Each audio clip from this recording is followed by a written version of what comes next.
Yeah, the beautiful story about playing music, especially in this area, including Las Vegas, because most of the big uh, singers went to Las Vegas. And Margaret in those days, Elvis, of course, Frank Sinatra. I had the opportunity to play with all these people that I'm mentioning right now in Las Vegas, right? And so I met musicians like Don Williams. He probably did most of the, since the 80s to now, most of the recording movies because with his brother Don, Mr. Williams. Yeah. He record all the timpani parts and the big movies, right? But also Rick Baptist was the number lead trumpet with the orchestra.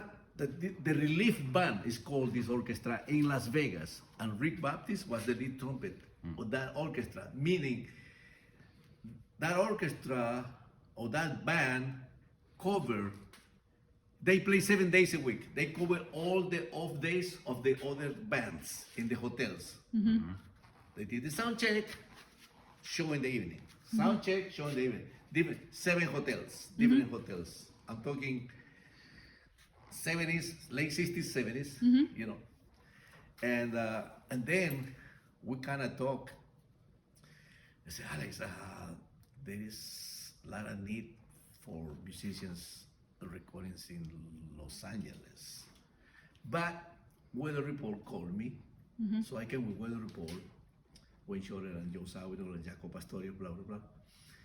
And I saw, wow, they were like, we call it a shortage of musicians. They need musicians because television, I mean, everybody was doing TV. Yeah. Everything was live music, musicians.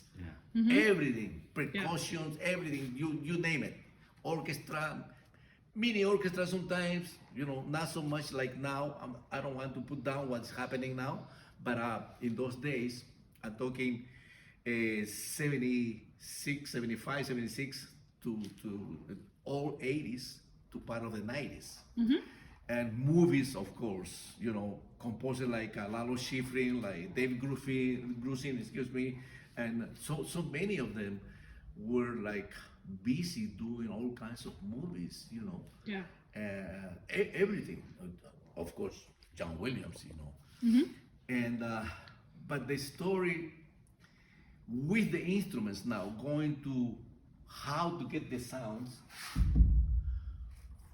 because the composers sometimes they didn't know what instrument will make that sound. Right. Because the players discover. Because the players, you inside of them in the studio with all the equipment that they ask, you bring them, you get ready early, tune up, put the music. In those days, we didn't have in-ears or anything like that. A lot of chords and this and that, and the composer ready, we start the music, everybody. So it's not click track, everybody follow the conductor, and still amazing recording sessions, But Mr., he's dead, is my brother. Oh, Emil, Emilio Radocchia, Right. Emil Richards. I met him. We did an album together with Rick Belson and Alfredo Reyes Sr. And I asked him because I said, I never seen this instrument before in my life. When he took me to a place like this, full of all his instruments, What is the name of this? He said, this is a djembe. I never saw a djembe before in my life. And djembe with 2 metal ears on the side, and you can play the metal ears on the side of the djembe and play the djembe. And immediately trying to find out who was teaching, where can I get this? Right. Because that's it really, the instruments, they speak to you in a very powerful way. Right. Oh, I want this. I want to learn this, because you love music, first of all. Oh, right? yeah. Okay. And then he said, I made this bass marimba. You have to have a ladder to go up Right. to play boom, Yeah. boom, boom, you know, those bass marimba sounds, right? And then I discovered this, right, that he also designed, and I've been fascinated. See, I'm sorry, but you have to play it. A human have to play it. Yeah. To be able to put the heart in a simple instrument, one note, but with the heart is really makes a lot of sense in the industry that we are, and this Hollywood is the place of this industry.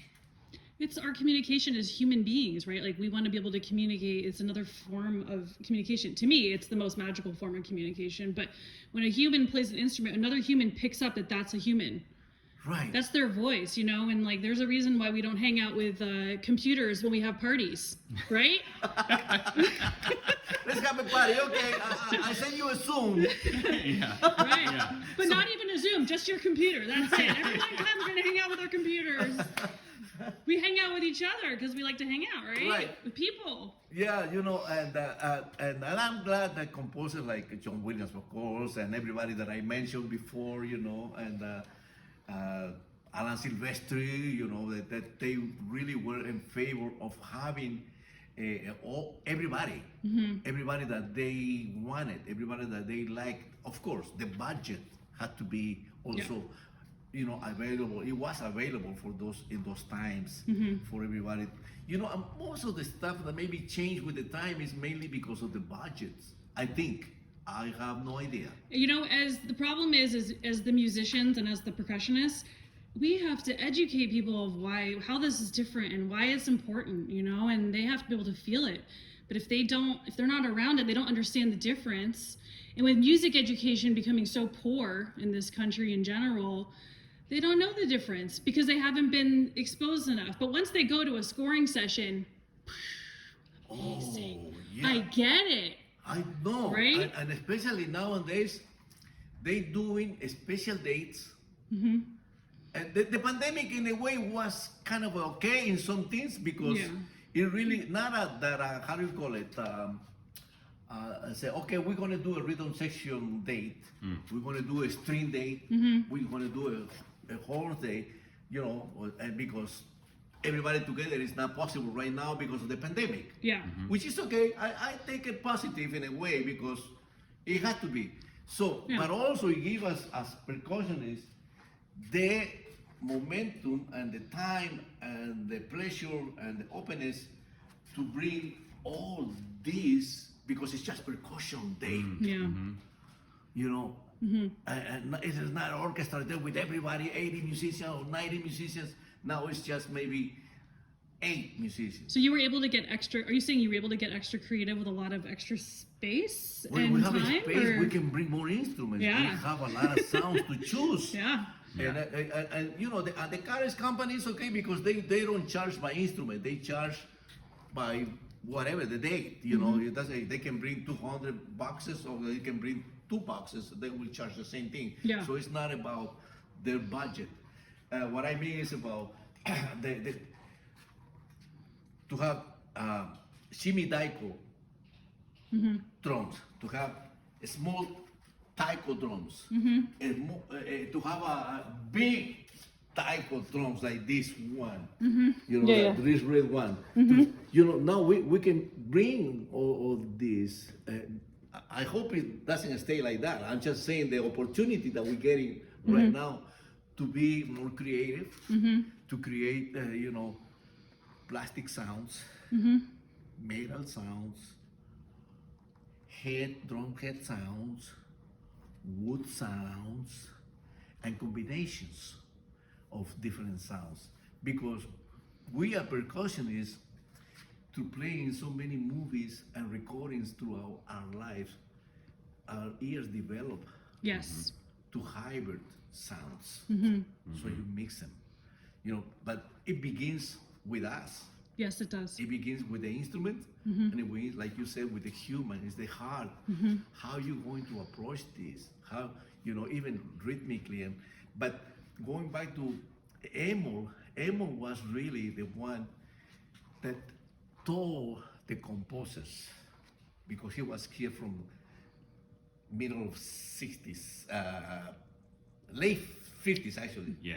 He said he came to LA in '59, and he worked the same day he moved here. See, that's true. That's exactly right. So he immediately capitalized in the ideas. So when they call him, all these great composers, he told them, "Oh, I have something that you can use in this movie." But then, of course, we don't record mainly in those days, like June, August, July. So he took vacation. He went to Africa with his wife, and he bought a lot of instruments and shipped them. Yeah. Right. That's how he did it. Right. He went to Asia and saw all this, and the same thing, bought them, shipped them. But he also create, because it's expensive. Yeah.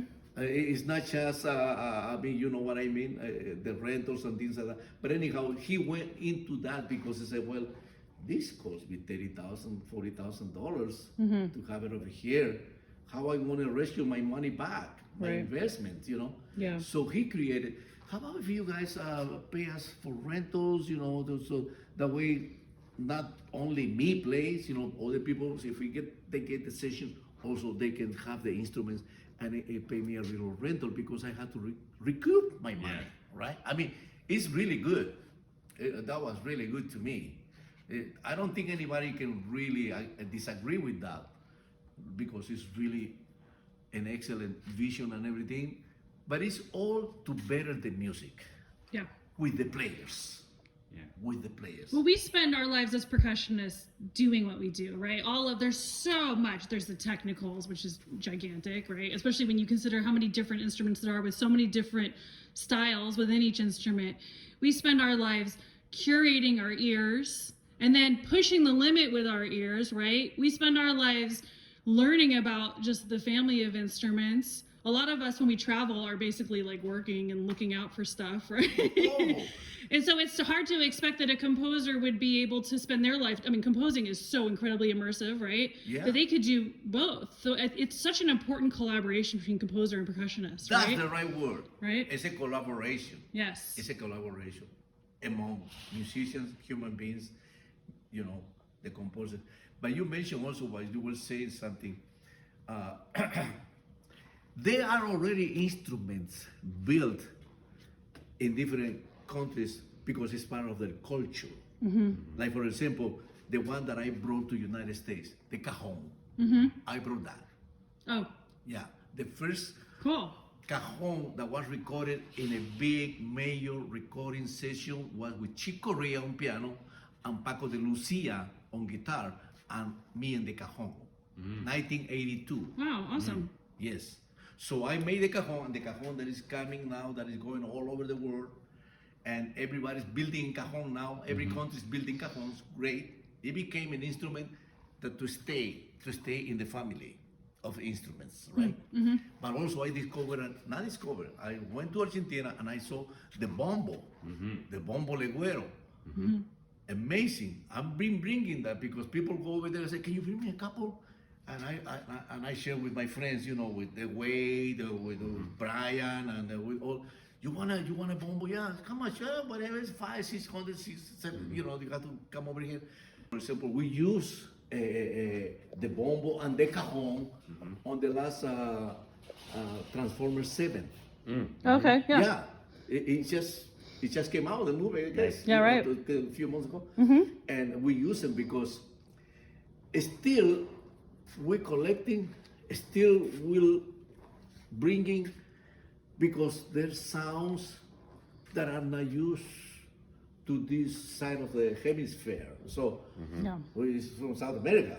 One is from Peru and the other one from Argentina, that they've been used for many years, culturally speaking, just over there in their own places, So I don't think it's finished. I think we're Yeah. still discovering. Definitely. We're still learning. Yeah. We're still, putting it out there in the industry, mainly because this is the only place, Hollywood is the only place that we have that opportunity, and they open the doors for all of us to be able to have a voice, to disclosure, to open, and they open to receive it as well. The Yeah. composers. Yes. Michael is one of them. Aquino. He made about 30 movies. All this. And I'm glad that I'm playing all of them. And the wonderful sounds, and he's open to new sounds. And what I like about Michael is he always wants the same musicians. Because we already know him. We already interpret his music the way he likes it. Yeah. And all of that is the camaraderie that we find with each other inside this beautiful industry. Playing, recording, and it's really fun. And I hope and I pray that will never disappear.